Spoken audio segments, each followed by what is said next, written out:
Bonjour Amano. Bonjour, comment tu vas? Je vais très bien toi. Très bien. Alors,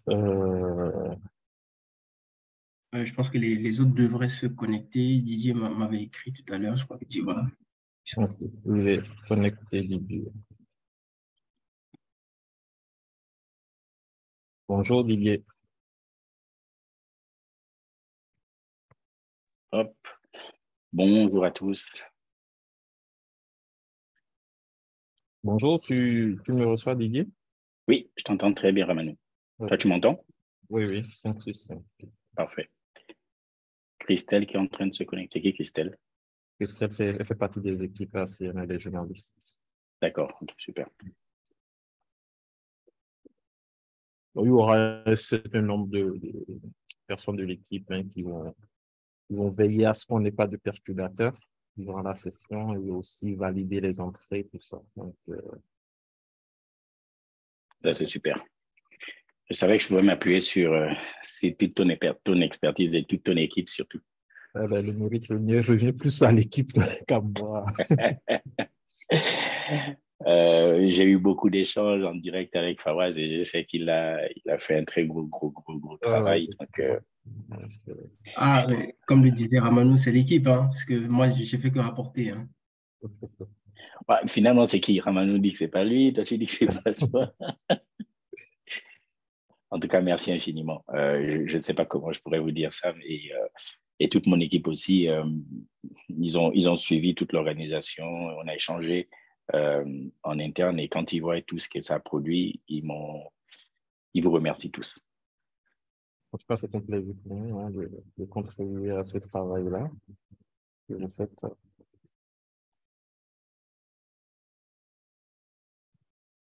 Alors, donc là, je suis en train de regarder si les panélistes sont connectés pour qu'on les ajoute avant d'ajouter tout le monde. Bon, je crois qu'ils sont en train de venir.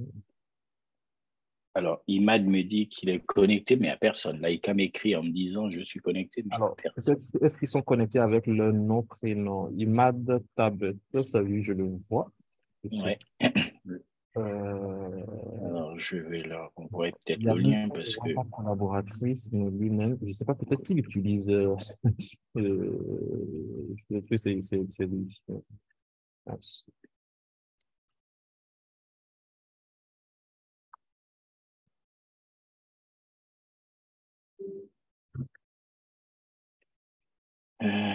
hop, Imad me dit hop.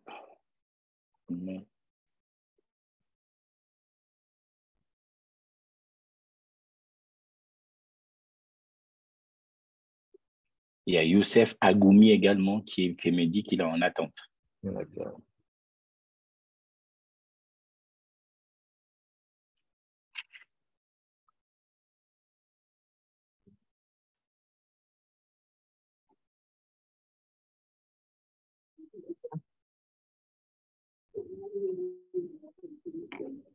Bonjour. Bonjour. Bonjour. Bonjour. Bonjour. Alors, moi, je pars du principe que alors, il y a quelques personnes que moi, je reconnais, qui sont de mon équipe. Imad, je connais. Alors, il y a Yannick qui est là, je connais. Alors, Youssef, je connais. Kelly, je euh, connais. Mokhtar, Yasmine. Et il y a des Chesnel également personnes que je qui connais. sont Donc, réalisées. Euh, Emmanuel aussi qui vient de se connecter, je connais. Donc, ce que je peux te dire déjà, c'est que sur les panélistes, il y a deux, enfin, il y a trois. Moi, Yannick, moi, Imad, Yannick, ça fait trois. Youssef également est là, ça fait quatre. Nous sommes six en tout. Ça fait quatre. Ouais, et toi, Ramanou, ça fait on cinq. attend, Donc, il manque Laïka. like,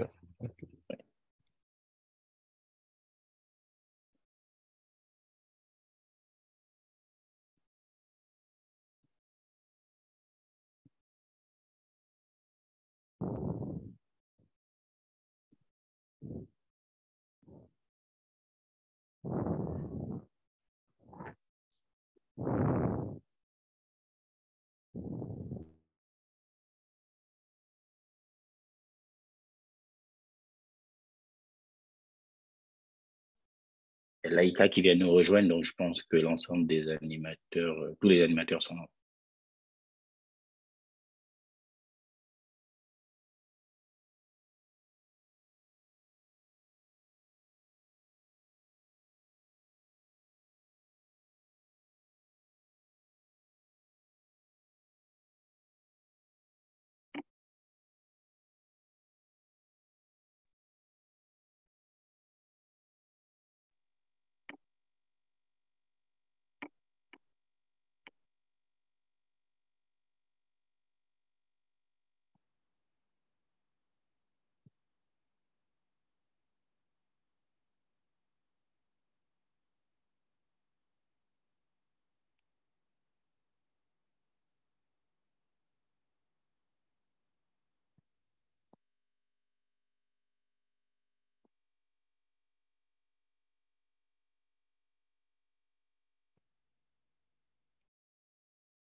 Juste pour savoir, est-ce que vous voyez mon partage d'écran?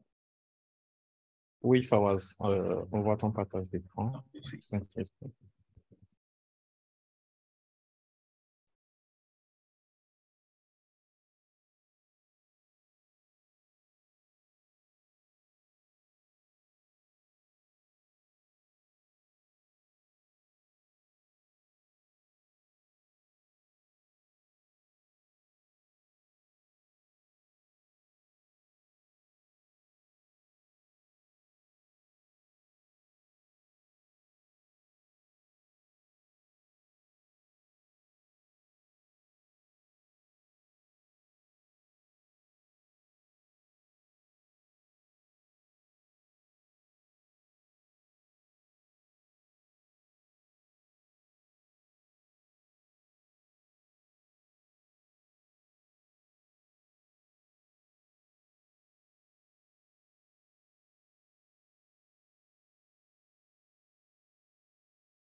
Bonjour à tous, je vous souhaite la bienvenue pour ce webinaire sur le baromètre de la cybersécurité en Afrique, qui sera présenté aujourd'hui par le CISIA.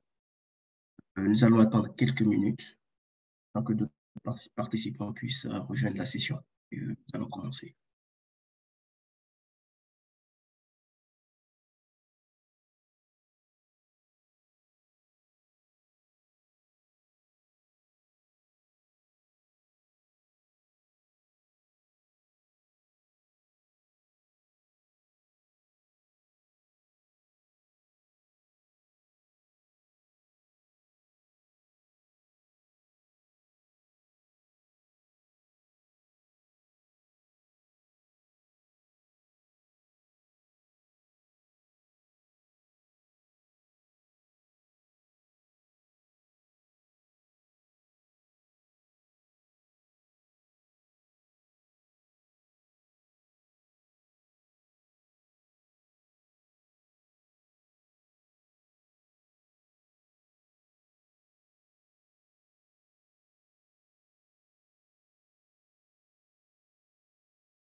Encore une fois, bienvenue à tous. Bonjour, je m'appelle Fabrice, je suis consultant en sécurité numérique et je vous souhaite la bienvenue pour cette session qui sera consacrée à la présentation des résultats du baromètre de la cybersécurité en Afrique.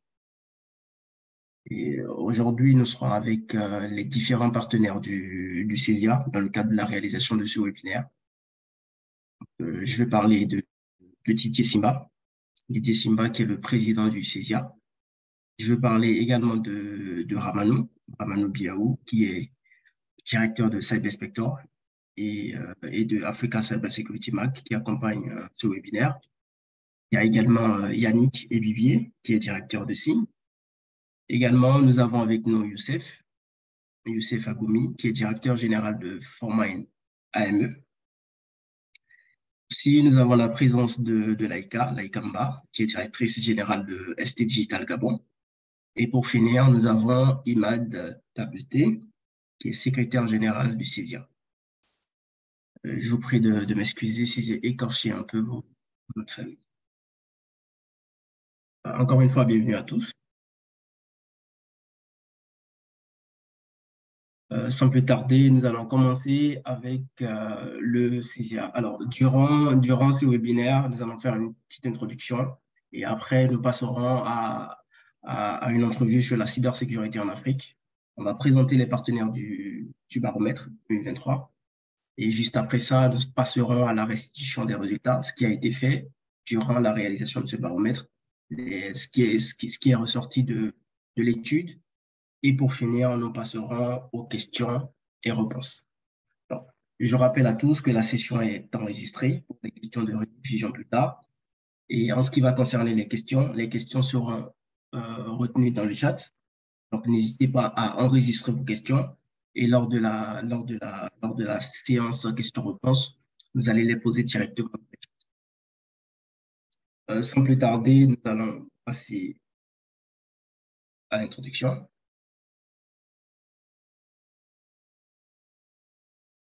Je rappelle que ce webinaire est organisé par le CESIA.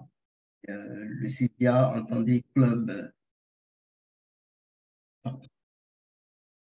Le CESIA entendait club d'experts de la sécurité de l'information en Afrique. Le CESIA organise depuis quelques années, chaque année, l'édition du webinaire de la cybersécurité en Afrique. Et je rappelle que le CESIA, comme je le disais, a été créé depuis 2019. Et au sein du CESIA, on a les professionnels de la sécurité numérique, des entreprises et des organisations qui se retrouvent généralement en Afrique et qui sont tous pour la plupart en Afrique. La plupart des membres du CESIA sont des DSI. La plupart sont des responsables, sont des responsables de la sécurité informatique dans leurs différentes entreprises. Au sein du CESIA, il y a également les directeurs de la cybersécurité. Il y a également des responsables informatiques et, et d'autres experts en sécurité informatique.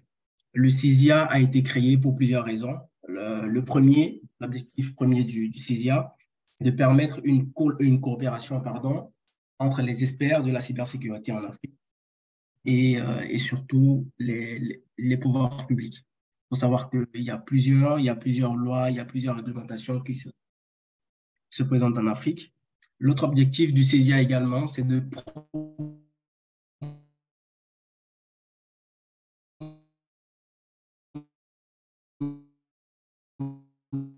pouvoir et valoriser les métiers de un code éthique qui a été adopté par les membres de l'association, association constituée, comme je le disais tout à l'heure, d'experts en sécurité.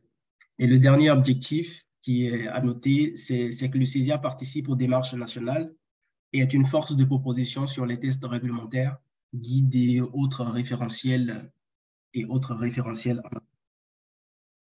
Donc, à tout seigneur, tout honneur, sans plus tarder, je vais passer la parole au président. Bonjour Didier. Bonjour Fawaz, bonjour à tous, j'espère que vous m'entendez très bien. Oui, on se reçoit très bien. Parfait.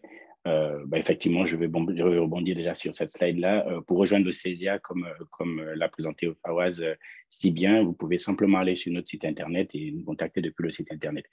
Bonjour à tous, c'est un grand plaisir, mais vraiment un gros plaisir de vous retrouver, moi personnellement, mais surtout l'ensemble des membres du CESIA et l'ensemble des personnes, toutes les personnes qui ont pris de leur temps pour se connecter à cette restitution. Comme chaque année, c'est l'occasion pour nous de faire une étude sur ce qui s'est passé l'année précédente en matière de cybersécurité sur le continent africain.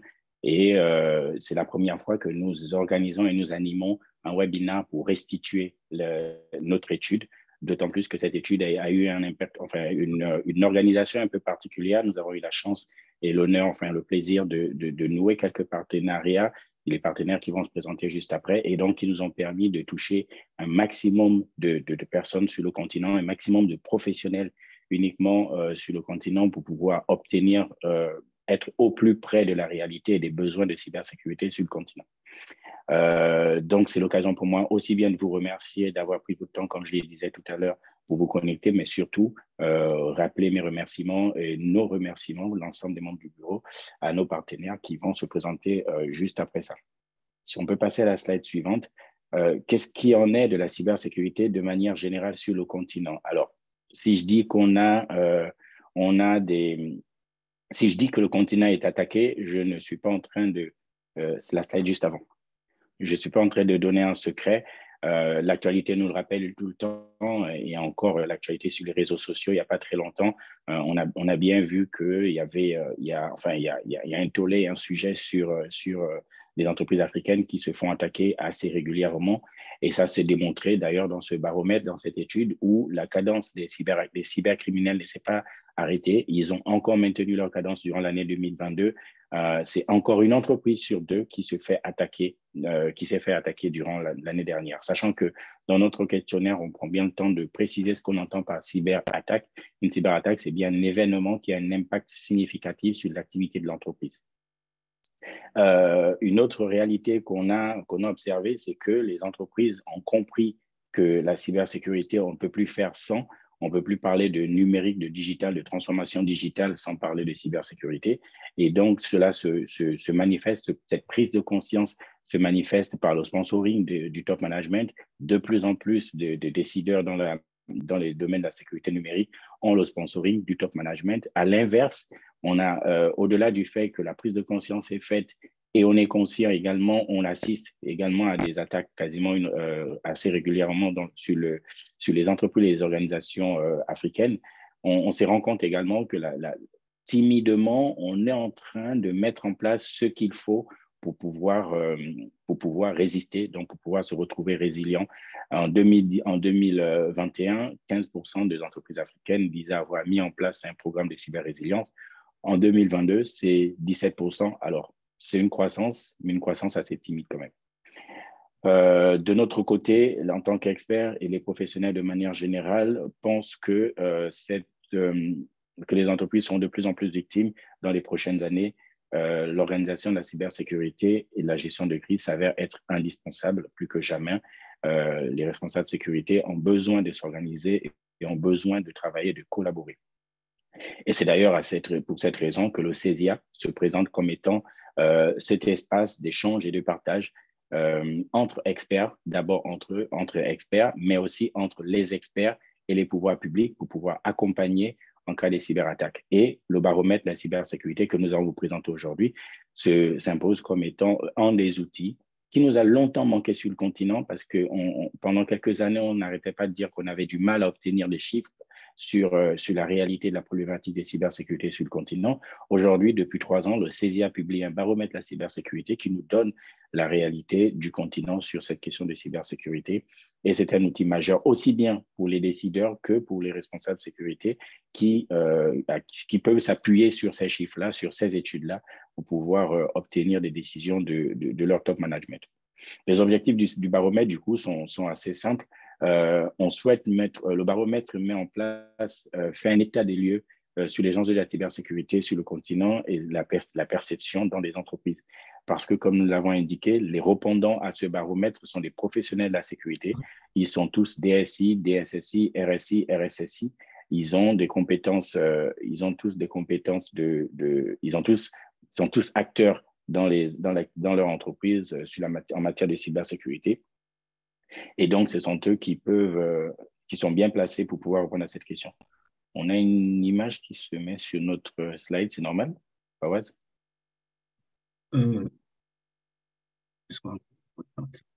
J'ai un dessin qui s'est fait là. C'est pas normal. C'est pas normal. D'accord.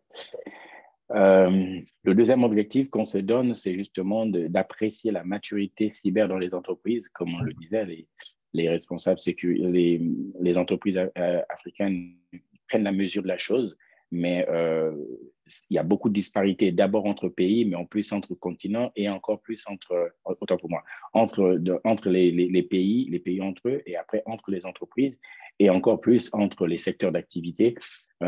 Quand le secteur bancaire a déjà une petite avance par rapport aux autres, on se rend compte que les attaquants ne font absolument aucune différence.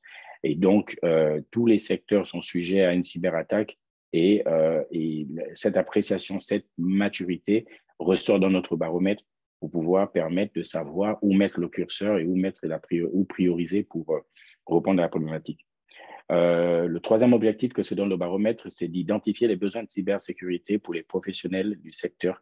Quand les professionnels du secteur veulent mettre en œuvre des mesures de sécurité, c'est bien d'avoir un outil qui leur permet de savoir que, quand les entreprises proposent, autant pour moi, des solutions de sécurité, ils peuvent bien entendu s'appuyer sur ce baromètre pour savoir où mettre le curseur et où sont les besoins des responsables de sécurité.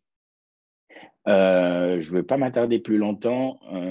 Le baromètre de la cybersécurité, dans quelques heures, juste après ce webinaire, sera disponible en téléchargement libre sur notre site internet, lecesia.com. Vous pouvez aller faire un tour et vous pourrez à tout moment télécharger même les éditions précédentes, les années précédentes de cette étude. Quand j'ai dit tout ça, moi, je vous souhaite une très bonne soirée, un très bon webinaire. Et je vous remercie encore une fois pour votre présence. Merci Didier, merci pour la présentation, pour la petite présentation. Je rappelle que ce baromètre qui a été édité par le CESIA s'est fait avec la contribution de certains partenaires. Et nous avons eu des partenaires dans la réalisation de ce baromètre. Donc, je vais passer la parole à chacun de ces partenaires qui vont se présenter. Ils vont expliquer comment faire, à peu près comment est-ce que tout ça a été fait. Et chaque partenaire va en 5 minutes présenter un peu ce qu'il en est. Je vais passer la parole à Africa Cyber Security Mag, représenté par Ramanou Biaou. Ramanou, bonjour. Bonjour, vous me recevez? 5 sur 5.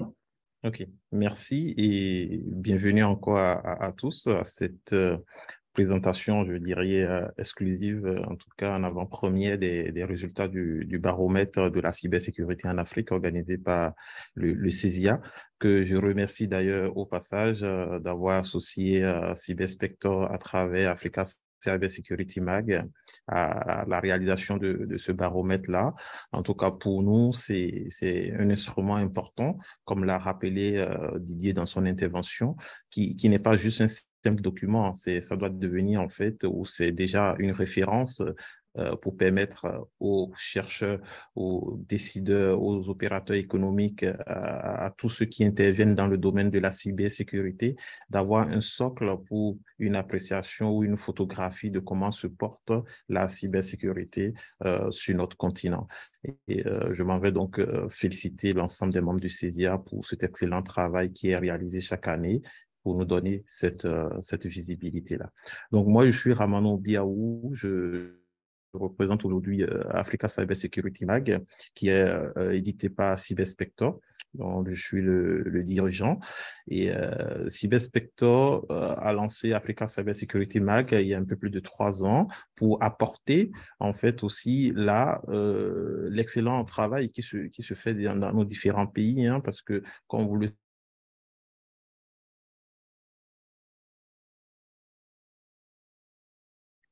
Je crois qu'on a deux, trois soucis de son avec, de connexion avec Ramano. Ramano, tu es toujours avec nous?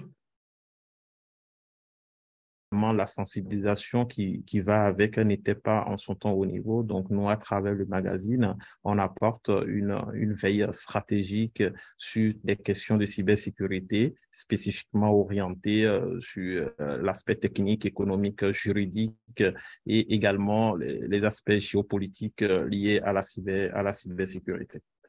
Donc, notre plateforme aujourd'hui permet aussi aux entreprises qui sont dans le domaine de la cybersécurité de pouvoir faire des communications stratégiques et intelligentes, intemporelles, parce qu'on a aujourd'hui une plateforme et un dispositif de communication qui est dédié pour tout ce qui est corporate. Prochain slide,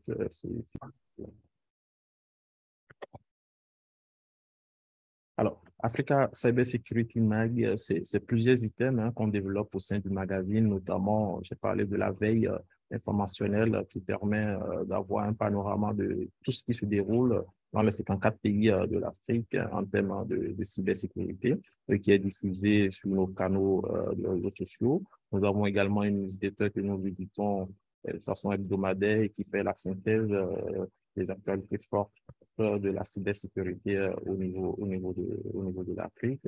Et on a lancé de nouveaux dispositifs aussi en ce début d'année, notamment les 45 minutes cyber, donc, qui vont être des webinaires réalisés par des experts en cybersécurité et pour des personnes qui sont dans le domaine de la cybersécurité. La minute cyber également, le cyberconseil que vous connaissez à travers les visuels et les vidéos de sensibilisation, que ce soit spécifique ou pour le grand public.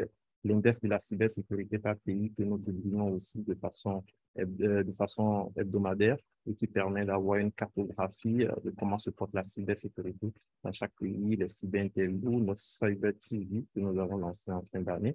Donc, on a aujourd'hui constitué un dispositif pour vraiment suivre et vous informer sur tout ce qui se déroule en matière de cybersécurité sur le continent.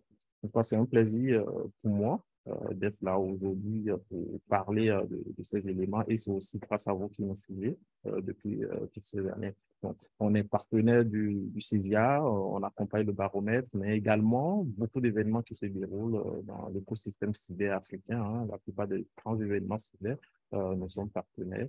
Et pour vous donner un peu aussi quelques chiffres autour du magazine, il y a plus de 2 millions d'articles qui sont lus et on a plus de 600 000 lecteurs qualitatifs. Donc, quand je parle de lecteurs qualitatifs, c'est des lecteurs qui sont intéressés par la thématique liée à la cybersécurité et sur nos différents canaux de réseaux sociaux, on cumule plus de 6 000 acteurs qui sont intéressés également par cette thématique de cybersécurité qui nous suivent.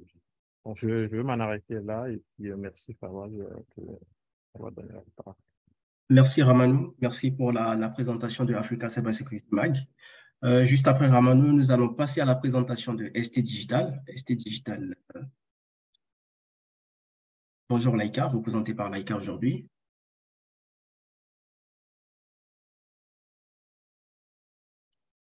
Bonjour Laïka, est-ce que tu nous reçois? Bonjour Imad, je vous reçois très bien. Donnez-moi juste quelques instants, j'ai une connexion assez instable.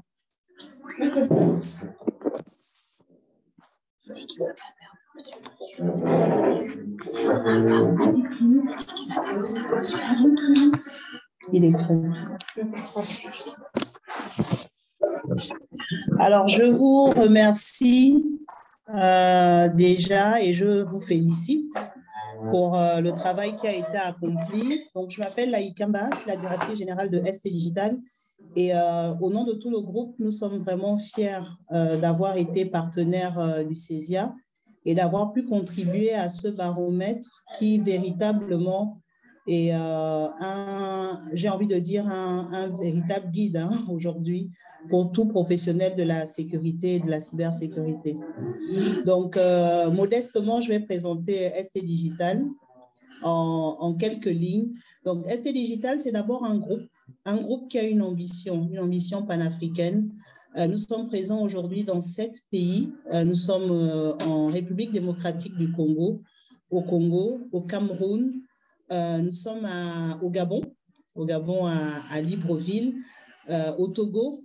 Et donc, la plus jeune des filiales aujourd'hui, c'est la République démocratique du Congo. Et ça fait 3 ans que nous sommes au Gabon, donc plus précisément à Libreville et à Port-Gentil.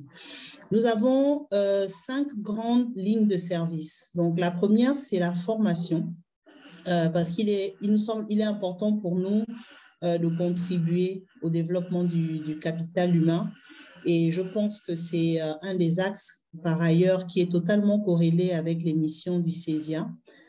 Donc, contribuer à la formation, nous formons énormément de professionnels et d'acteurs dans le numérique et dans le digital.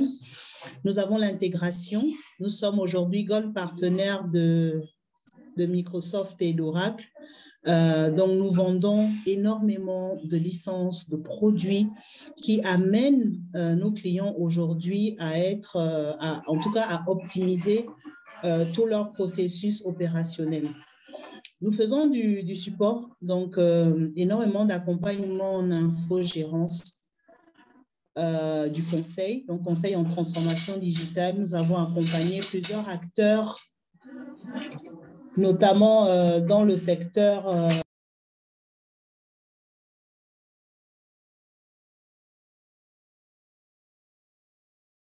nous avons accompagné plusieurs acteurs, excusez-moi, notamment dans le secteur des assurances, les banques, sur leur stratégie de transformation digitale. Sur le cloud, qui est un levier sur lequel nous opérons actuellement, car propriétaire d'un data center en Afrique centrale, au Cameroun. Et il est important pour nous de préciser que nous sommes le premier acteur indépendant en Afrique centrale à posséder un cloud et à offrir des services de cloud en Afrique. Donc aujourd'hui, très clairement, notre ambition, c'est de devenir un groupe qui accompagne les acteurs africains sur leur stratégie de transformation.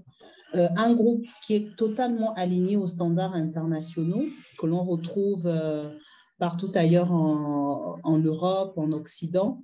Et véritablement, nous sommes très, très fiers du parcours que nous avons aujourd'hui parce que ça fait 7 ans que nous sommes dans ce secteur d'activité et que nous accompagnons de nombreux acteurs sur ces problématiques-là.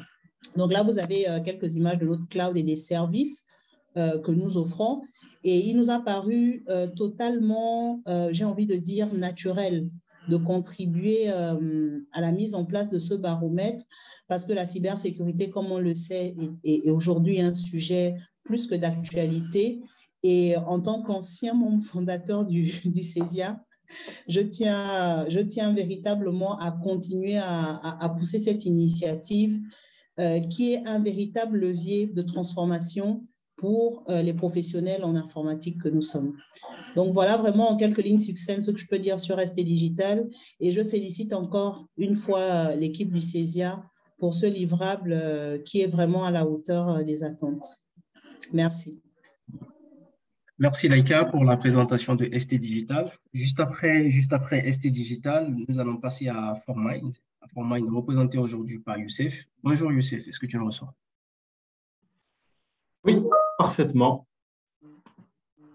Bonjour à tous. J'espère que vous m'entendez bien. Ravi également, hein, tout comme l'ensemble des participants, de participer à ce webinaire de restitution et surtout d'avoir eu l'opportunité d'accompagner le CESIA dans l'élaboration du baromètre. C'était un plaisir de collaborer avec l'ensemble des parties prenantes et de voir le fruit du travail de tout le monde. Donc, je vais vous parler rapidement du cabinet Formmind. On a un cabinet de conseil spécialisé en cybersécurité. Donc, on intervient sur les sujets de sécurité de l'information, de gestion des risques et de continuité d'activité en global. On est un cabinet, le cabinet est né en France en 2010 et j'ai monté la filiale, tu peux passer sur le slide suivant, hein, j'ai monté la filiale du cabinet au Maroc début 2018 pour adresser le marché africain. Aujourd'hui, on a pas mal d'interventions en Afrique de l'Ouest et en Afrique de l'Est également. On intervient sur nos différents sujets, hein. Je reviendrai sur le slide d'après. On est aujourd'hui plus de 260 consultants dédiés cybersécurité à travers nos différentes plaques de présence, donc au Canada, en Espagne, en France et au Maroc. Et on a pour ambition d'être 500 d'ici fin 2025.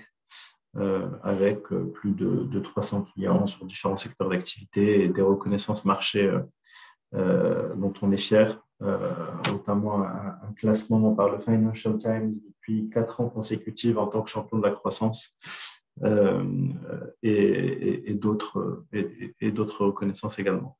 En termes d'offres de valeur pour nos clients, sur le slide d'après, on essaie d'adresser l'ensemble des thématiques de la sécurité. On s'est un peu inspiré du NIST, hein, pour ceux qui reconnaîtront. Donc, on va de la prévention à la réaction avec d'autres thématiques. Donc, on va venir accompagner nos clients à définir des schémas directeurs sécurité, à réaliser des analyses de risque, à lancer des programmes de sensibilisation. On va les accompagner aussi sur un volet conformité, que ce soit à des lois, des réglementations ou des normes, un volet un peu plus technique sur de la protection, avec une expertise sur la sécurité dans le cloud et également sur la sécurité des systèmes industriels. S'il y en a qui sont concernés par ce sujet, hein, qui ne concerne pas tout le monde, mais on va venir s'intéresser à la cybersécurité en environnement OT, donc Operation Technology, plutôt que IT pour Information Technology. On intervient aussi sur des sujets d'audit, évidemment, hein, d'audit technique, tout ce qui est test d'intrusion, audit d'architecture, revue de code, mais aussi de mise en place de SOC pour nos clients.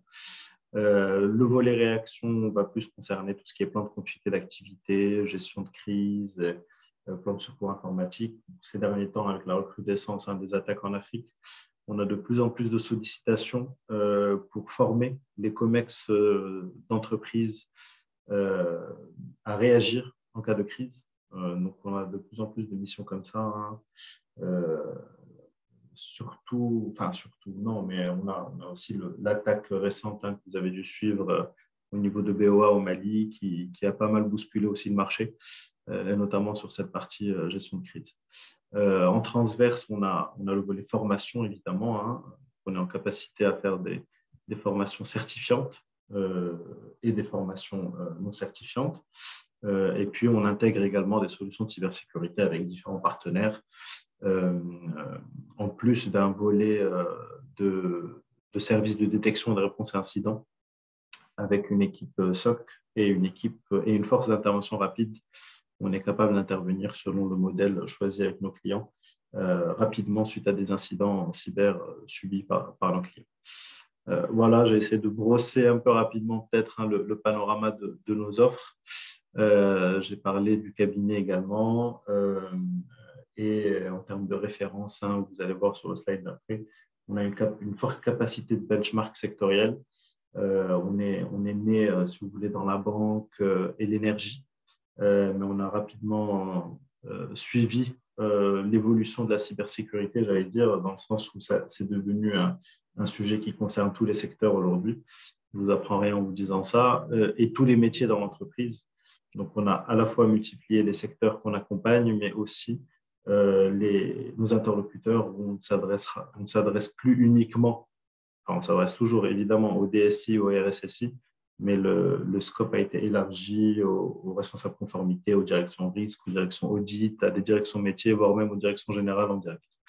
Voilà, donc ForMind, pour résumer, hein, on est exclusivement dans le conseil à l'intégration cybersécurité et on intervient en Afrique de l'Ouest et en Afrique de l'Est, soit en direct, soit à travers de différents partenaires que nous avons pu avoir. Et puis voilà pour nous. N'hésitez pas à nous contacter si vous avez besoin d'informations complémentaires. Et merci encore au CESIA pour le travail effectué, de nous avoir intégrés à ce baromètre. Merci Youssef pour la présentation de ForMind. À présent, nous allons passer au tout dernier partenaire, qui est la Société d'incubation numérique du Gabon, SING, avec Yannick. Bonjour Yannick.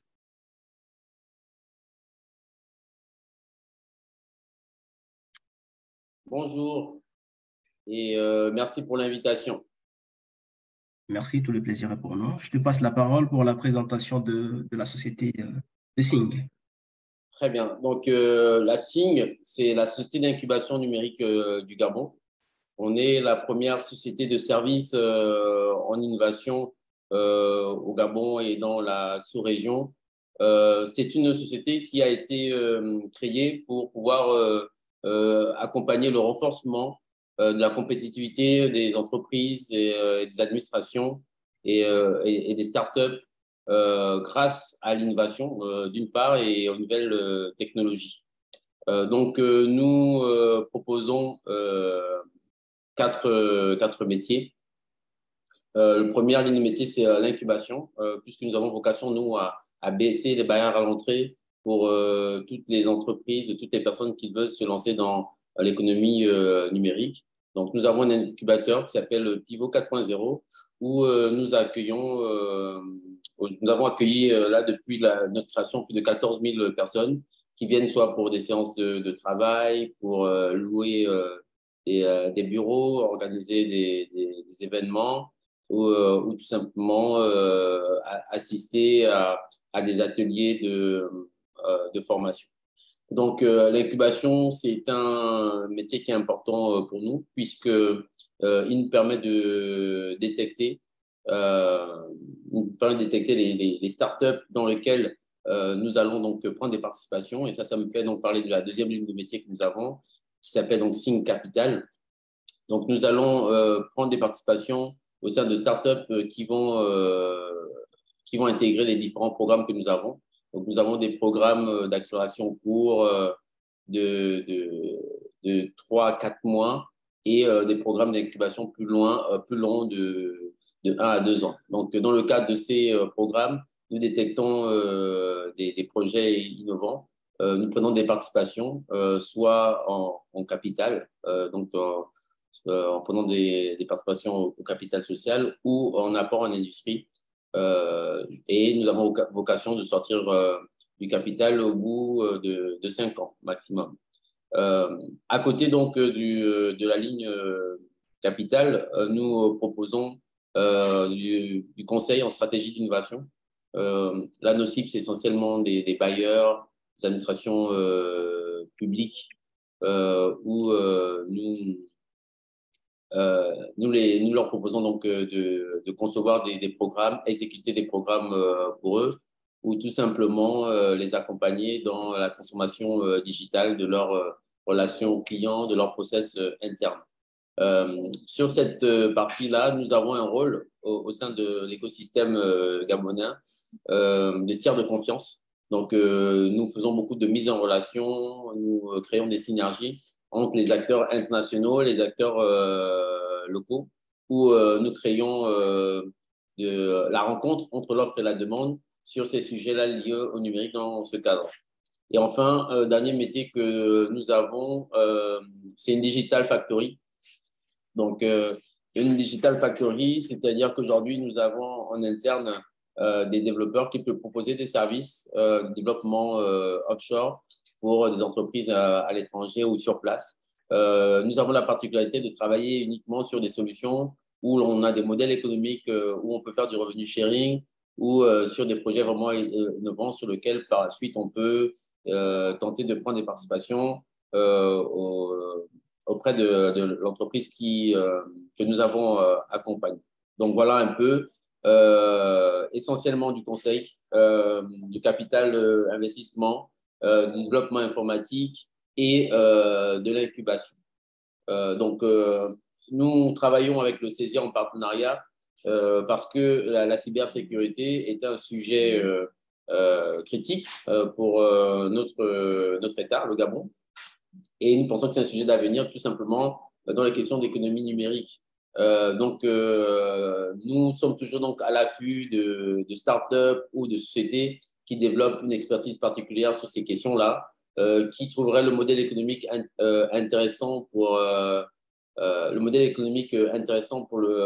continent. Et nous souhaitons donc accompagner justement tous les acteurs qui seraient intéressés par ce secteur-là. Voilà. Donc, je terminerai ici sur quelques chiffres, puisque nous existons depuis 2018. Et aujourd'hui, nous avons accompagné à peu près une centaine de startups et levé un demi-million de dollars de financement en appui de ces startups-là à travers différents partenaires.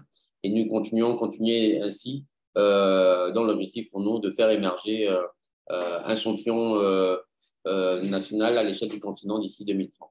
Donc, voilà un peu ce que je pourrais dire ce soir sur la CIM. Merci Yannick. Merci Yannick pour la présentation de la CIM. Passons maintenant à la présentation des résultats du baromètre en question avec Imad. Imad qui est RSSI et également secrétaire général du CESIA. Bonsoir Imad.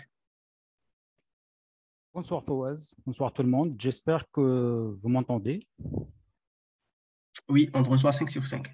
Très bien. Parce que là, je suis en congé, en télétravail plutôt. Donc, quand il s'agit de travail de CESIA, il faut répondre présent, quelle que soit la situation. OK, alors, d'abord, je veux remercier d'abord les 4 partenaires de CESIA. D'ailleurs, bonjour tout le monde. Je suis ravi d'être présent aujourd'hui pour vous présenter le fruit d'un grand travail qui a été fait par des équipes internes de CESIA, par des partenaires, par des sympathisants de CESIA. Bien sûr, on vient de dérouler la présentation des 4 partenaires de CESIA qui ont contribué activement. Je ne laisse pas passer l'occasion pour le remercier. Et d'ailleurs, a été fait par Didier, par le président de CESIA. Cette édition était spéciale, édition spéciale parce qu'elle a connu la contribution justement des partenaires. À l'opposé des autres éditions, le travail a été fait en interne par les équipes de CESIA. Cette année-là, nous avons décidé d'impliquer d'autres acteurs de la cybersécurité pour donner à la fois plus de crédibilité, plus de visibilité et aussi plus c'est-à-dire de toucher beaucoup de monde par rapport aux autres éditions. Alors, sans plus tarder, je veux juste rappeler que le document global il est téléchargeable au niveau du site de CESIA, www.lecesia.com. Il est en libre service. À la fin de ce webinaire, vous pouvez le consulter. Nous allons juste faire dans cette présentation ou dans cette restitution un focus sur les principaux indicateurs que nous avons estimé nécessaires à partager avec vous, lancer le débat sur certains indicateurs qui sont, entre parenthèses, alarmants en matière de maturité de gestion de la cybersécurité par les organisations africaines. Et comme vous l'avez constaté, il y a parmi nous des partenaires qui peuvent apporter leur savoir-faire, mettre à la disposition des RSIC de l'Afrique des experts en matière de gestion de cybersécurité, parce que comme vous le savez, l'objectif ultime de CESIA, c'est de lever, de monter un petit peu le niveau de maturité en matière de gestion de la cybersécurité au niveau africain. Comme vous le savez, l'Afrique n'est plus l'Afrique des années 90 ou des années 80. Maintenant, l'Afrique est devenue une cible parmi d'autres. On peut cibler des institutions africaines comme on cible des institutions américaines. Donc, la cybersécurité maintenant, je ne vais pas vous apprendre de nouvelles choses. Vous êtes mieux placé pour moi d'évaluer le niveau de risque maintenant qui touche ou qui cible n'importe quelle organisation au niveau national, mais aussi au niveau africain. Sans plus tarder, si vous pouvez, Fawaz, aller vers le slide. Voilà. En matière de méthodologie, on n'a pas touché la méthodologie, c'est toujours la même démarche au niveau des éditions précédentes. Alors, la seule différence, c'est que cette année-là, nous avons touché plus de participants que les autres éditions. Nous avons ciblé un échantillon de 350 participants dans 21 pays africains. L'enquête s'est déroulée entre le 1er décembre 2022 et le 15 janvier 2023. Et les participants ont été interviewés. Bien sûr, nous avons gardé l'anonymat des participants. C'est parmi les critères essentiels d'une enquête qui se veut respectueuse, bien sûr. Alors, au niveau des profils des participants, nous avons 80% des participants, ce sont des gens qui travaillent au quotidien dans le domaine de la cybersécurité. Nous avons des RSSI, des DRSI, des responsables informatiques, des responsables de SOC, et aussi, nous avons calculé 20% des participants que ce sont des consultants ou des gens qui offrent des services liés à la cybersécurité.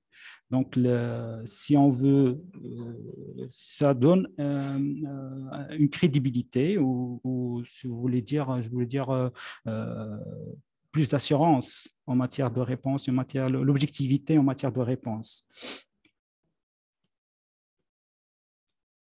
Alors, en matière de participants par pays, le Cameroun a gagné 6 places par rapport à l'édition précédente. Donc, il y a beaucoup de participants venant du pays de Cameroun. Le Côte d'Ivoire en 2e place et le Bénin en 3e place. Donc, mais il y a toujours une amélioration par rapport à la 2e édition ou la 1re édition. Donc, il y a 21 pays qui ont participé et bien sûr, contre 17 pays lors de la précédente édition. Donc ça c'est vraiment, ça nous fait plaisir. Ça montre que le baromètre CESIA prend gagne de la maturité et gagne de la confiance des participants. En termes de profil de participants, bien sûr, les responsables informatiques présentent 22%, les RSIC 17% et les consultants de cybersécurité 14%. Les autres, c'est soit des directeurs des systèmes d'information, soit des responsables des systèmes d'information. Mais nous avons remarqué que les responsables informatiques, c'est eux qui ont répondu majoritairement. C'est-à-dire que peut-être ce sont dans les structures, comme vous le savez, dans des petites structures, le responsable informatique, il joue aussi le rôle de responsable de sécurité. Ça, c'est un fait, on ne peut pas le nier, ou aussi parce que c'est eux qui sont vraiment disponibles peut-être pour répondre à notre questionnaire. Mais ce qui nous rassure également, c'est le pourcentage de participation des RSIC. C'est très important et c'était l'objectif au départ, parce que le CESIA a déjà été créé par les RSIC des organisations africaines. Alors, en matière de secteur d'activité, donc, nous avons constaté que tous les secteurs ont été représentés majoritairement, donc en majorité. Et le premier, c'était le secteur financier et le secteur des banques, des finances et les secteurs de technologie. C'est important. Alors, l'explication, c'est que le secteur des banques ce sont des gens sensibilisés, plus que les autres, parce que ce sont des secteurs d'activité sensibles.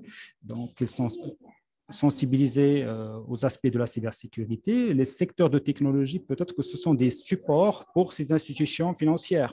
Parce que, comme vous le savez, le niveau de sécurité d'une banque doit être, par exemple, même niveau de sécurité de ses providers ou ses fournisseurs. On ne peut pas avoir une banque qui ne se permet pas de travailler avec un secteur de fournisseur de services ou d'un éditeur qui n'a pas le même niveau de sécurité. Donc, voilà. En matière de secteur privé au public, donc le public est représenté de 31%, le privé de 69%. Chose qui est normale parce que même dans les éditions précédentes, c'était le même chiffre. Toujours le secteur privé est présent, plus en double par rapport au secteur public. On n'a pas encore une réponse par rapport à ce constat, mais les chiffres sont là. En termes d'organisation, donc le premier indicateur ou la première question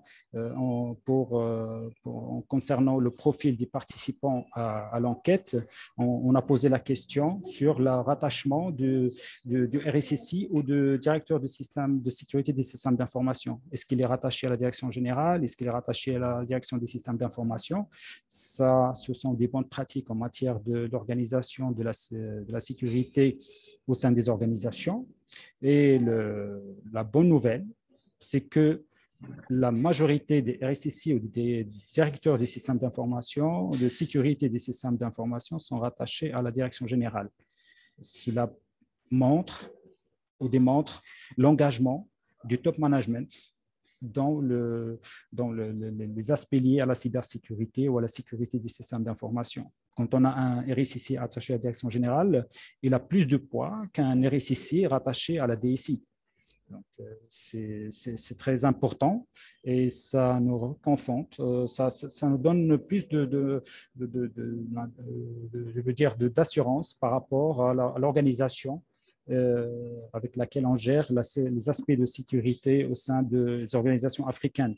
Donc, c'est-à-dire qu'il y a un niveau de maturité, il y a une conscience par rapport au rôle et le rôle que joue le RSSI au sein des organisations.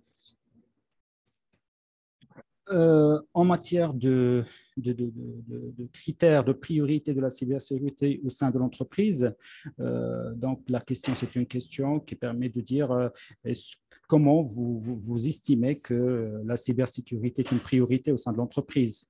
C'était ça la question. Alors, 38% de réponses disent que c'est le sponsorship ou le parrainage du top management. Quand on a un top management impliqué dans les affaires de la cybersécurité et qui sponsorise les projets liés à la cybersécurité ou à la sécurité des systèmes d'information, cela veut dire que la cybersécurité est une priorité dans l'organisation. Donc, chose qui est normale et que je trouve rassurante. Aussi, il y a la bonne visibilité de RSSI au sein de l'entreprise, c'est-à-dire qu'il est bien identifié, le RSSI, il est nommé, il est visible, et on renvoie les gens vers ce rôle ou cette personne-là quand il s'agit des aspects liés à la cybersécurité. Donc, 14% des personnes interrogées estiment que aussi le budget dédié est un critère de priorité à la cybersécurité. Donc, oui, c'est bien. Donc, le budget, le sponsoring, et d'ailleurs, ça vaut de soi. Quand on a le sponsoring de top management, il est plus facile d'avoir les budgets ou d'approuver les budgets alloués à la cybersécurité. En termes d'organisation aussi, la question c'était est-ce que le budget de cybersécurité a évolué? Et cela, c'est évident. Donc, 39% des entreprises ont augmenté leur budget dédié à la cybersécurité contre 15% qui ont revu le budget à la baisse. Pourquoi ils ont revu le budget à la baisse? Est-ce qu'ils ont atteint un niveau de maturité qui permet de dire que c'est bon, on ne veut plus investir dans les aspects de sécurité, ou il y a un changement dans le contexte de la société, de l'organisation, qui a fait que le budget a diminué? Mais le plus important pour nous, c'est que le budget augmente année par année. C'est important. C'est important. Et d'ailleurs, même J'ai vu dans une étude du cabinet Gartner qui a estimé que les dépenses en matière de sécurité de l'information et de la gestion des risques s'élèvent à 172 milliards de dollars en 2022 contre 155 milliards en 2021 et 137 milliards en 2020. Il y a toujours une augmentation et c'est, pour moi ou pour nous au niveau de CESIA, c'est justifié. C'est justifié, tenant compte des risques et tenant compte de l'actualisation de la gestion des risques cyber au niveau des organisations. En matière de dispositififs techniques de gestion de la cybersécurité, donc 45% des entreprises africaines, 45% des entreprises africaines contre 52% en 2021 déclarent ne pas être préparées à gérer une cyberattaque. Donc 54% disent qu'ils ne sont pas prêts pour gérer une attaque cyber. C'est vraiment alarmant. C'est vraiment alarmant. Pourquoi ? Peut-être parce que nous ne sommes pas l'assurance sur la stratégie de gestion cyber, peut-être qu'ils ont une défaillance en matière de résolution ou de vulnérabilité, des menaces, peut-être qu'ils ont un problème au niveau de la conformité légale par rapport à la stratégie locale ou légale au niveau de chaque pays. Mais ce qui est alarmant, c'est que 55% disent non, on n'est pas prêt. Alors là, ils doivent vraiment retourner vers des spécialistes pour rétablir ce point et améliorer ce point. C'est pas normal. Alors, en matière aussi de dispositifs techniques, nous avons constaté que 25% des entreprises africaines n'ont pas mis en place un dispositif de gestion des incidents de sécurité. Alors, ce n'est pas normal. Mais peut-être c'est lié à la question précédente, puisqu'on n'a pas une stratégie. Quand on n'a pas une stratégie, quand on n'est pas prêt, ben c'est normal que nous n'avons pas mis en place tout le dispositif permettant de gestion des aspects de la cybersécurité. Et en l'occurrence, la partie qui gère les incidents liés à la cybersécurité ou les incidents de sécurité. C'est très important. Slide suivant. En termes de la question suivante, c'était disposez-vous de suffisamment de solutions de sécurité pour vous protéger? Donc, comme toujours, 59% ou plus de 60% disent que non, on n'a pas encore suffisamment de solutions pour estimer qu'on est protégé, contre 36% qui disent oui. Donc, ce n'est pas normal. Donc, il y a toujours du travail à faire. Il y a toujours du travail à faire en analysant cet indicateur-là. Et vous pouvez même revenir vers le document sur le site web pour avoir plus de détails sur cet indicateur-là. Il y a encore du travail à faire au niveau des organisations africaines. Disposez-vous d'un SOC ou d'un CER? Donc 49% disent non, nous n'avons pas encore de SOC ou de CER, contre 21% qui disent oui, nous avons un SEC externalisé, contre 20% qui disent que nous avons un SOC ou un CER interne. Et ça, c'est certainement lié aux grandes structures, grandes entreprises qui ont justifié la mise en place d'un SOC en interne. Mais d'avoir un SOC, c'est important. Mais aussi tenant compte du contexte de la société ou de la structure, de l'organisation. Parce que des fois, il y a des petites structures qui estiment jusqu'à maintenant qui n'ont pas besoin de mettre en place un SOC ou un CERT. Mais personnellement, je ne suis pas d'accord parce qu'il faut réfléchir à ça. Même si on n'a pas les moyens de mettre en place cette structure en interne, il faut bien évidemment faire appel à il y a des solutions maintenant, des micro-SOC qui sont adaptés à n'importe quel niveau, à n'importe quel volume, à n'importe quel volume de structure. Donc, l'essentiel, c'est d'avoir un dispositif permettant de suivre, de réagir à temps et de minimiser les dégâts en cas de cyberattaque. En matière de dispositif aussi, la question c'était votre entreprise a-t-elle souscrit une assurance cyber? Et ça, c'est un élément très important en matière de gestion des risques cyber. Quand on ne peut pas faire face ou traiter un risque, on le transfère vers un assureur ou vers un organisme, une compagnie d'assurance, c'est la même chose pour les risques cyber. Si on n'arrive pas à les gérer correctement, il faut les transférer vers une compagnie d'assurance pour au moins couvrir couvrir les coûts liés à la perte de la donnée ou pour les coûts liés au rétablissement de services, aux coûts d'investigation, aux coûts liés à l'engagement ou les amendes qu'on peut avoir quand il s'agit des attaques liées aux données personnelles. C'est très important. Alors, 70% disent que ne sont pas, des organisations interrogées disent qu'ils n'ont pas souscrit aux offres de cyberassurance. Alors ça, c'est vraiment soit qu'on n'a pas pris conscience de la nécessité de la chose, l'importance de la chose, soit que l'offre n'est pas au niveau, qui ne touche pas l'offre n'est pas vraiment, les compagnies d'assurance n'ont pas pu présenter convenablement leur offre, ou je ne sais pas c'était quoi vraiment la raison, mais il faut chercher, il faut travailler sur ce point-là. Et là, je lance l'appel, s'il y a des compagnies d'assurance avec nous, de vraiment travailler sur ce point-là et présenter des offres qui sont adaptées au contexte des organisations africaines. Parce que c'est très important.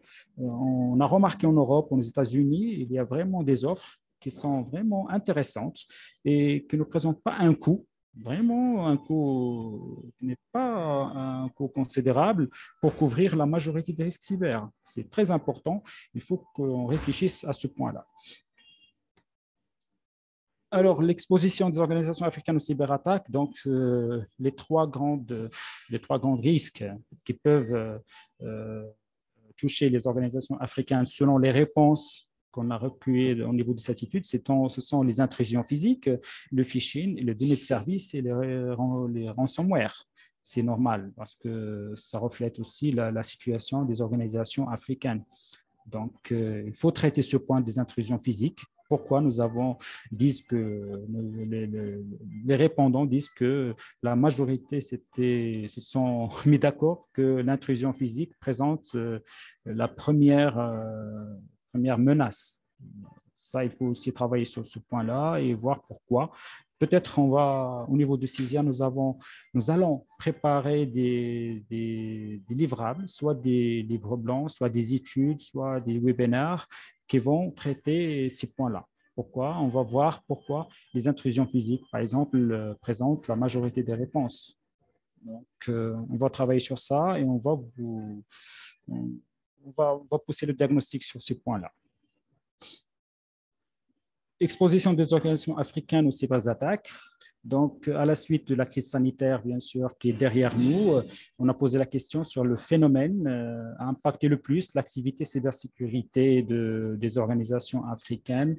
Alors, la majorité des réponses était le télétravail. Donc, cette année encore, le télétravail demeure le principal phénomène impactant le plus l'activité cybersécurité au sein des organisations à l'échelle continentale. Donc, le télétravail, il faut encore sécuriser, il faut encore ouvrir le travail, le faciliter, mais bien sûr, en parallèle, il faut le sécuriser. Il faut sécuriser les actifs de l'entreprise. Il faut revoir le dispositif cybersécurité pour garantir un télétravail et le rendre vraiment efficace et efficient. Combien de cyberattaques ont été constatées dans votre entreprise au cours des 2 derniers mois? Donc, 56% disent que des organisations ont subi au moins une cyberattaque en 2022. Au moins une cyberattaque en 2022 contre 64% en 2021. Il y a une baisse, c'est vrai, mais cette question-là reste encore... doit être encore revu et analysé davantage parce que le pourcentage de plus de 45% qui disent que nous avons subi aucune cyberattaque en 2022, ça pose des questions. On peut se poser des questions. Parfois, il y a l'aspect confidentialité. Il y a des gens, il y a des RSSI ou des organisations qui refusent de dire qu'on était ciblé, malgré que le questionnaire et l'étude étaient anonymes et totalement anonymes. Donc, il y a toujours cet aspect-là. Le pourcentage de aucune, ça doit être analysé encore. Les top 3 des vecteurs d'attaque, c'est le phishing, c'est les tentatives de connexion autorisées quand il s'agit du travail à distance. Et bien sûr, l'ingénierie sociale aussi monte sur le podium par rapport à l'année dernière comme étant le 3e vecteur d'attaque privilégié. Donc, l'ingénierie sociale n'était pas présente au podium lors de l'édition précédente du baromètre. Mais cette année-là, il a pris la 3e place. Pourquoi? Il faut encore voir ces éléments-là de plus près pour tirer des leçons et aussi pour se préparer. Pour l'avenir, en ce qui concerne la capacité de votre entreprise à faire face aux cyberrisques, direz-vous que vous êtes confiant? 26% des entreprises se déclarent assez ou très inquiets en ce qui concerne leur capacité à faire face aux cyberattaques. C'est normal parce qu'il y a des questions vraiment qui corroborent d'autres questions. Parce que quand on n'a pas une stratégie, quand on n'est pas sûr, quand on n'est pas prêt à faire face, donc on reste inquiet. On reste inquiet par rapport à l'avenir. Et personnellement, je trouve que c'est plus rassurant d'être inquiet que d'être rassuré. Quand on est inquiet, on est toujours vigilant, on investit plus, on fait attention, mais quand on est rassuré ou faut rassurer, ça peut mettre en péril nos actifs informationnels ou notre organisation. Le salarié au cours de la cybersécurité aussi, c'est très important. Donc, compte tenu de votre position actuelle, on s'adresse aux répondants. Veuillez sélectionner l'usage présentant un risque cyber élevé pour votre organisation. Donc, les 2 premières réponses, la majorité, c'est des utilisations des équipements personnels au travail ou vice-versa, utilisation des ressources professionnelles pour des besoins personnels. Ça présente un risque pour la cybersécurité de l'entreprise ou pour la sécurité de l'entreprise. Ça aussi est lié aux aspects de la sensibilisation. Voilà, ça nous renvoie vers le slide suivant. Durant les 12 derniers mois, quel est le pourcentage des collaborateurs sensibilisés au risque cyber? 28% des entreprises interrogées estiment que plus de 80% de leurs collaborateurs sont sensibilisés au risque cyber. Donc, uniquement 28% qui disent que 80% sont sensibilisés et les 20% ne sont pas sensibilisés. Donc, il y a encore un travail à faire en matière de sensibilisation. Comme vous le savez tous, le dispositif cybersécurité est constitué de 3 éléments. Il y a l'aspect organisationnel, l'aspect technologique et le facteur humain au milieu. Et pour moi, personnellement, le facteur humain, c'est lui le plus important. Même on peut investir dans la technologie, on peut mettre n'importe quelle organisation, la meilleure organisation dans le monde, mais si nous avons un salarié qui n'est pas sensibilisé ou qui n'applique pas les éléments de la cybersécurité convenablement, donc tout le dispositif peut être défaillant. Donc, la sensibilisation reste encore un chantier ouvert pour les organisations africaines. Avez-vous mis en place des procédures pour tester l'application des recommandations par les salariés? Donc, on sensibilise, mais est-ce qu'on est sûr qu'il y a derrière le résultat escompté, l'objectif tracé? Est-ce qu'on a atteint l'objectif de la sensibilisation? C'est très important.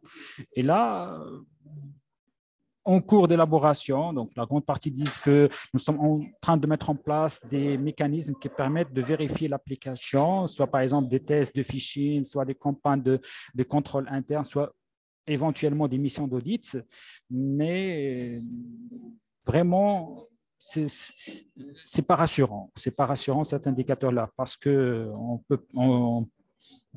même dans notre expérience au niveau du secteur financier, on fait des sensibilisations 2-3 fois par an en présentiel et on fait après des tests et le résultat vraiment démontre que les gens oublient rapidement ce qu'on leur a raconté pendant des heures et des heures à travers des slides. Maintenant, je pense qu'il faut s'orienter vers des solutions qui sont vraiment dédiées, personnalisées par niveau de maturité de chaque salarié.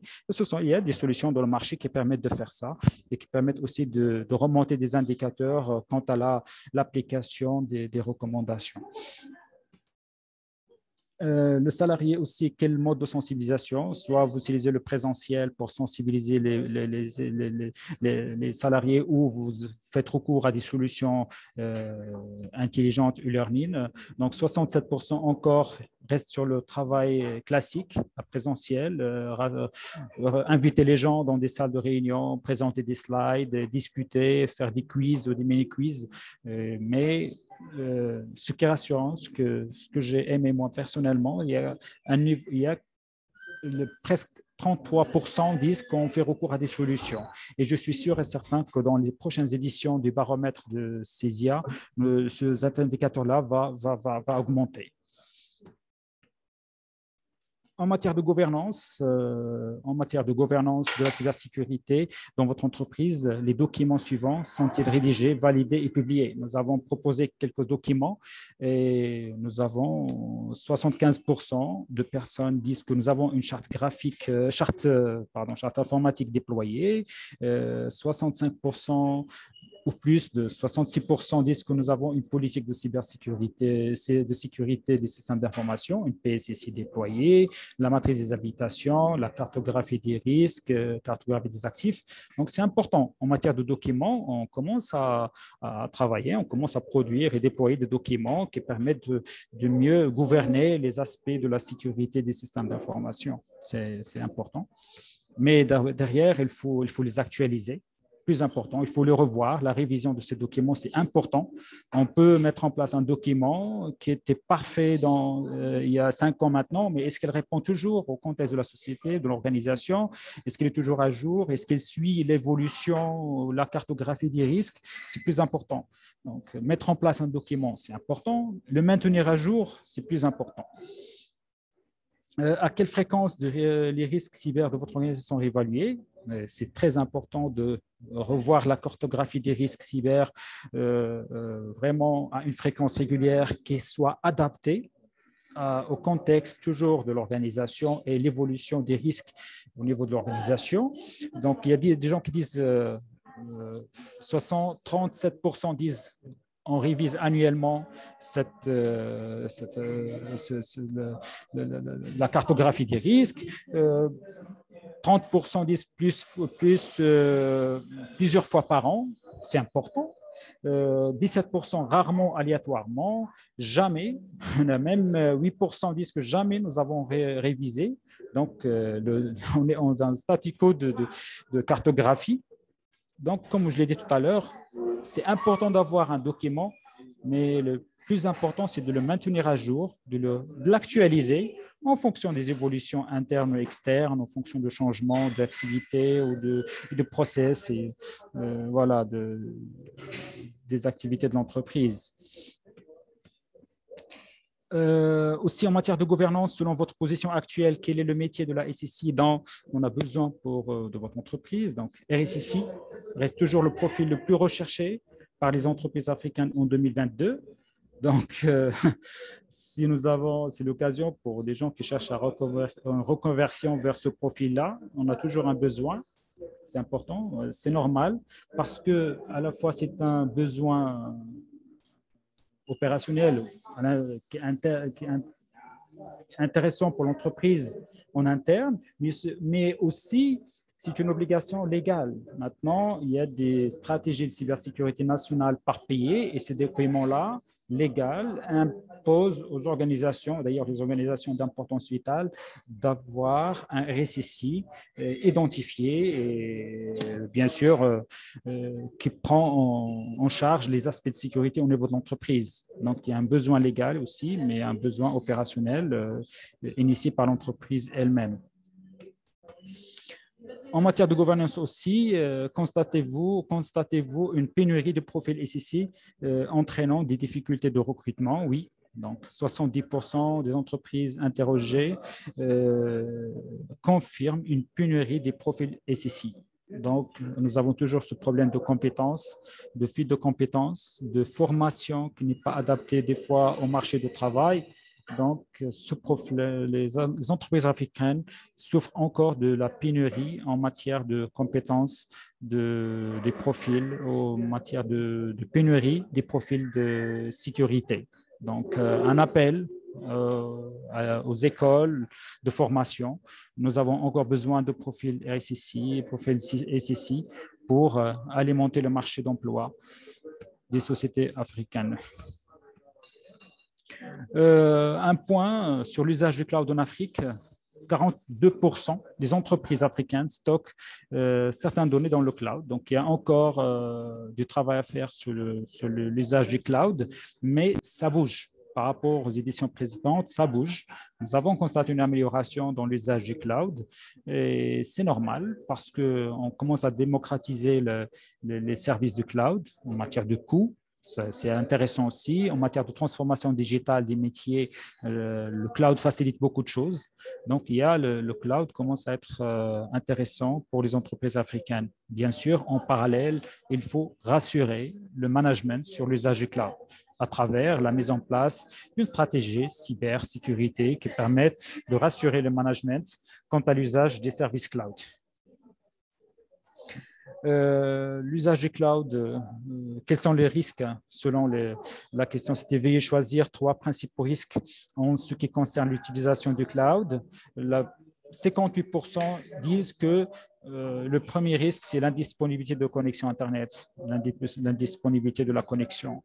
Et là, à notre analyse, ce que nous avons constaté, c'est un travail des fournisseurs, des providers de télécom au niveau à l'échelle africaine. Il y a encore du travail à faire en matière de connectivité, en matière de télécom, pour permettre aux entreprises d'aller vers le cloud.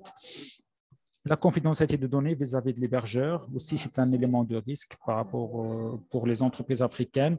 Le stockage de données dans des data centers à l'étranger. Donc, ça, c'est l'aspect légal de la souveraineté des données. Ça aussi présente aussi un frein pour aller vers le cloud. Voilà, je pense que voilà, le cadre légal de la cybersécurité. Existe-t-il une stratégie nationale de la cybersécurité dans votre pays? Oui, 70% des pays en Afrique disposent d'une stratégie nationale de cybersécurité. Et c'est un facteur d'assurance puisque les pays maintenant, à l'échelle gouvernementale, commencent à s'intéresser aux aspects de la cybersécurité à travers la mise en place des stratégies nationales de cybersécurité. C'est bien, c'est un élément important pour la sécurité de l'Afrique. Alors, le slide suivant. Voilà, j'espère que je pense que j'ai dépassé un petit peu le timing qui m'a été consenti. Je vous remercie encore une fois de votre patience. Pour aller plus loin dans l'analyse de ces indicateurs, je vous invite à aller vers le site de CISIA pour télécharger le document. Il est vraiment intéressant. Il y a beaucoup de choses à faire sur les deux côtés, pour les côtés des fournisseurs et côté des consommateurs ou de clients de la cybersécurité. C'est important. Merci beaucoup, Fawaz. À vous la parole. Merci Imad pour cette présentation du bilan du baromètre de la cybersécurité en Afrique. Donc, je pense que le compte est bon. On va passer à la séance des questions-réponses. Et déjà, dans le chat, je remarque déjà quelques questions. Je pense que je vais passer la parole encore une fois à Imad, qui est secrétaire général du CESIA. La première question, c'est de savoir comment devenir membre du CESIA. Est-ce qu'il faut être une personne physique ou une personne morale? Très bien, je remercie la personne qui a posé cette question-là. Nous venons de valider les procédures d'adhésion pour devenir membre. Donc, CESIA est ouvert pour les personnes physiques, principalement pour les personnes physiques, les RSSI ou toute personne qui travaille dans les aspects de cybersécurité. Au niveau du site web, nous allons mettre en place la procédure. Nous avons la première chose à faire pour devenir membre. La première chose, c'est de nous envoyer un email. Donc, concrètement et au niveau opérationnel, nous envoyer un message à travers le site web, le formulaire Contactez-nous. Là, il y a une personne qui se charge de collecter toutes les demandes. à travers le formulaire de contact. Nous allons prendre contact avec la personne, lui expliquer la démarche selon un entretien pour voir déjà dans quel secteur elle opère, quel est son statut au niveau de l'entreprise, et on va lui expliquer toute la démarche pour devenir membre. Et ça nous fera vraiment plaisir d'avoir des nouveaux membres à l'occasion de ce webinaire. Donc, nous souhaitons la bienvenue à tout le monde. Le CISIA est ouvert à tout le monde, à tous les responsables de sécurité, à tous les gens qui travaillent sur la cybersécurité en Afrique. Nous sommes là pour vous et nous avons besoin vraiment de la contribution de toute personne qui veut donner un coup de pouce à ce domaine de cybersécurité en Afrique. Merci. J'espère que j'ai répondu. Oui, merci, Imad. L'autre question également, je pense qu'il n'y a pas directement d'interlocuteur à ça, c'est de savoir si les ressources sont open source sont utilisées comme solution de cybersécurité en Afrique. Oui, je laisse Youssef répondre. Hein. Il est mieux placé pour moi pour répondre à cette question. Je vais passer rapidement la parole à Youssef et pourquoi pas prendre l'avis de Ramon juste après. Oui, sur les solutions open source, elles sont utilisées de plus en plus. Il faut juste bien cadrer les choses, faire des analyses de risque avant d'utiliser les solutions et mettre des briques sécurité autour. Ce n'est pas juste prendre des solutions open source et faire du plug and play, mais faire une analyse de risque, voir s'il n'y a pas d'impact de conformité ou d'impact réglementaire selon les usages et surtout mettre des briques de sécurité autour. D'accord.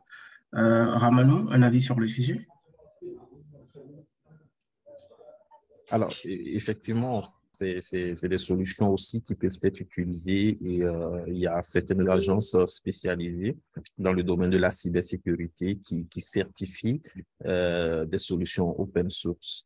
Il faut quand même cependant retenir en tête que lorsqu'on intègre une solution open source, qu'il faut se faire accompagner par des experts qui maîtrisent la solution, parce qu'une solution intégrée au sein d'un système d'information doit évoluer, il doit avoir des mises à jour, de nouvelles versions à appliquer les correctifs de sécurité. Donc, il faut être sûr qu'on a un bon support pour accompagner la maintenabilité opérationnelle de cette solution dans la durée avant de l'intégrer au sein du système d'information. Le caractère open source ne veut surtout pas dire que ça sera moins coûteux par rapport à d'autres solutions du marché. Donc, c'est une analyse ou un audit qui va décider, ou un POC, si on veut, qui va décider si on part sur telle ou telle solution. Il est très courant de faire un raccourci entre open source et réduction de coûts. Alors, je vais peut-être apporter quelques clarifications aussi à ce niveau. Un logiciel qui n'est pas open source, ce qui veut dire tout simplement qu'on n'a pas accès aux sources, donc on fait tout simplement confiance à la personne ou l'entité qui a réalisé le logiciel et on est lié à cette entité par une garantie commerciale et juridique. Un logiciel open source, on a la capacité d'aller vérifier le code source, de voir effectivement si le logiciel fait ce qu'il dit et de pouvoir faire valider cela. Donc, ça peut avoir des intérêts particuliers en fonction des environnements et des contextes. Cependant, il ne faut pas du tout, en fait, penser que le fait de se tourner vers de l'open source est juste une garantie de réduction de coûts. Merci. Merci Ramanou pour ton avis là-dessus. Alors, l'autre question que nous avons également, c'est par rapport à tout ce qui va être IAM. Est-ce que durant l'élaboration du baromètre, est-ce que vous avez des chiffres, un pourcentage sur les entreprises africaines qui utilisent cette technologie?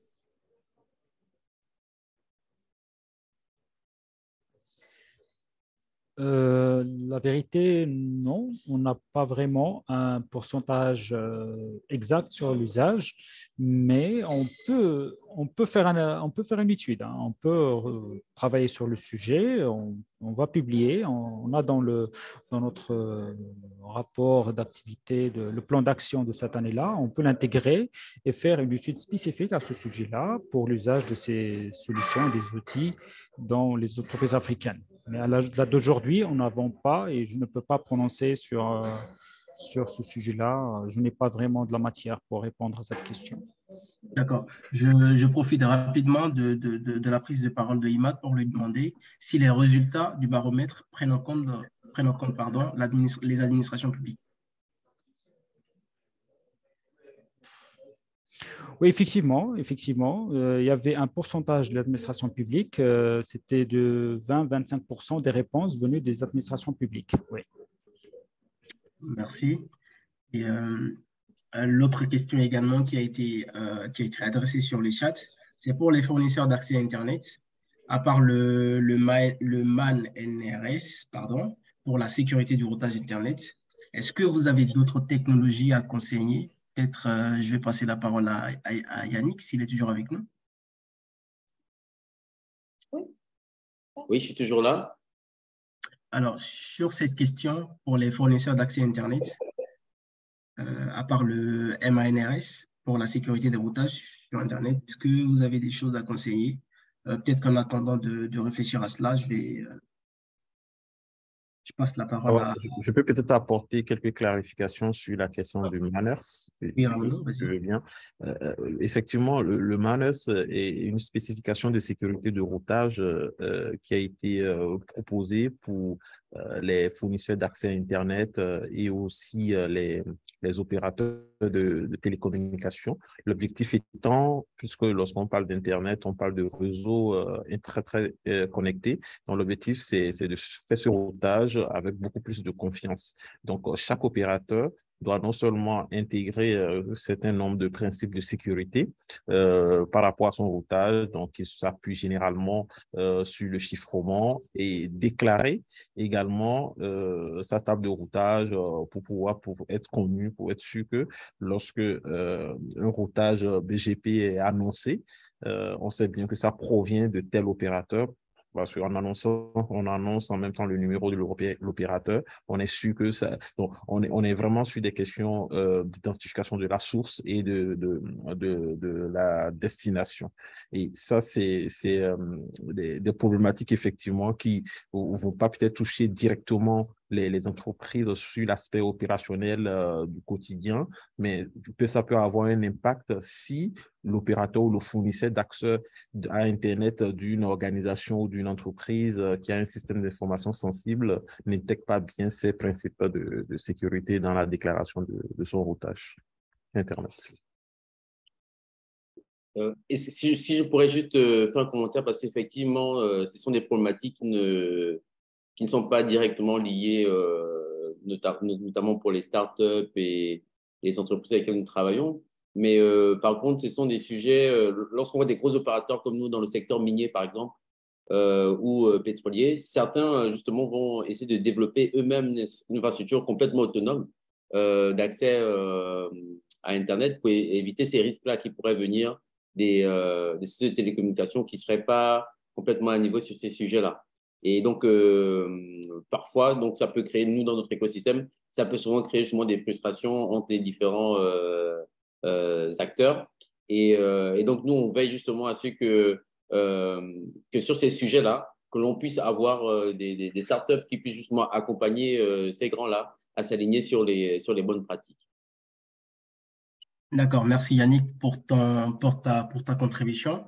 L'autre question également qui a été adressée sur les chats, c'est de savoir si les résultats du baromètre se basent uniquement sur l'échantillon de réponse, ou bien s'il y a une extrapolation ou une généralisation en quelque sorte du résultat à toute l'Afrique. Non, c'était juste des résultats basés uniquement sur l'échantillon de réponses. Peut-être dans les prochaines éditions, on va améliorer et aller vers une extrapolation pour avoir une vue généralisée sur toutes les entités africaines. Mais actuellement, on est basé uniquement sur l'échantillon de réponses. D'accord, merci. L'autre question également, c'est de savoir si les opérateurs d'importance vitale, les OIV, qui sont définis dans beaucoup de stratégies nationales, quels sont les pays en Afrique qui ont défini des OIV et qui ont une réglementation contraignante par rapport à ça? Sur cette question, je ne sais pas si l'AICA a quelque chose à partager avec nous. Est-ce que tu aurais une réponse à partager avec nous?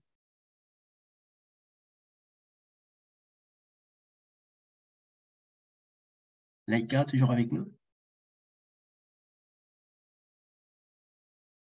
Ok, je pense que je vais passer la parole à Youssef. Youssef, par rapport à la question des EIV, est-ce que tu aurais une idée des pays qui ont une loi contraignante par rapport à ça et qui ont défini une certaine réglementation sur ça? Non, non, je n'ai pas une idée exhaustive des pays qui ont défini des OIV. Et l'importance, peut-être, c'est plutôt de voir les pays qui ont des stratégies cyber. Je pense que ça a été adressé par le baromètre. Je sais qu'au Maroc, il y a cette notion d'OIV qui existe, mais je n'ai pas la visibilité sur tous les pays en Afrique. Merci. De mémoire, je sais que le magazine Africa Cyber Security Mag, je pense que vous avez édité du contenu là-dessus. Peut-être que Ramanou aurait des précisions à nous apporter sur la question des OIV et des stratégies en Afrique.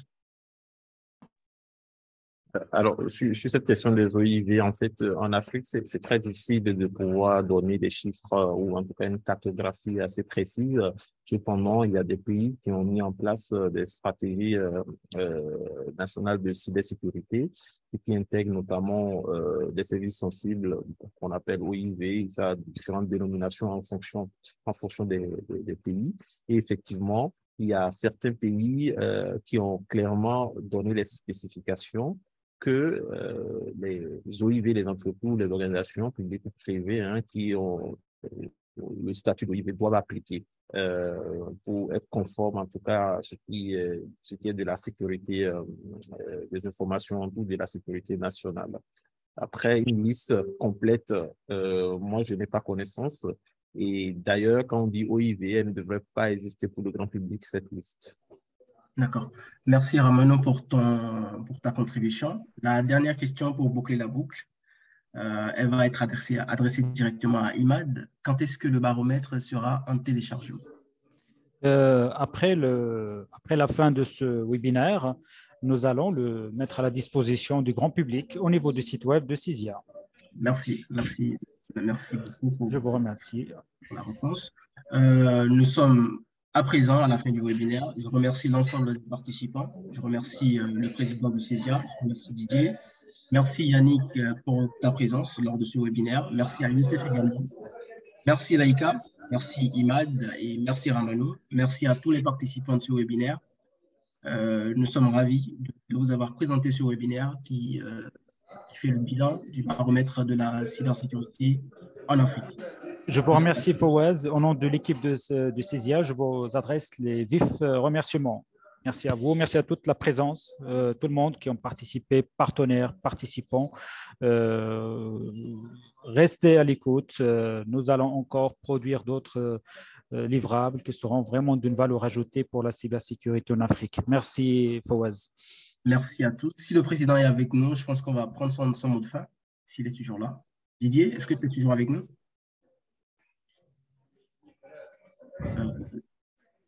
Je pense que Didier n'est pas là. Oui, il a un engagement. D'accord. Voilà. Donc, à la prochaine. Merci beaucoup, Fawaz. Merci à tout le monde. Merci à tous. Merci Youssef. Merci encore une fois Yannick. Merci Ramanou. Merci Laïka. Et merci Imad. Bonsoir à tous. Bonsoir. Merci. Bonsoir.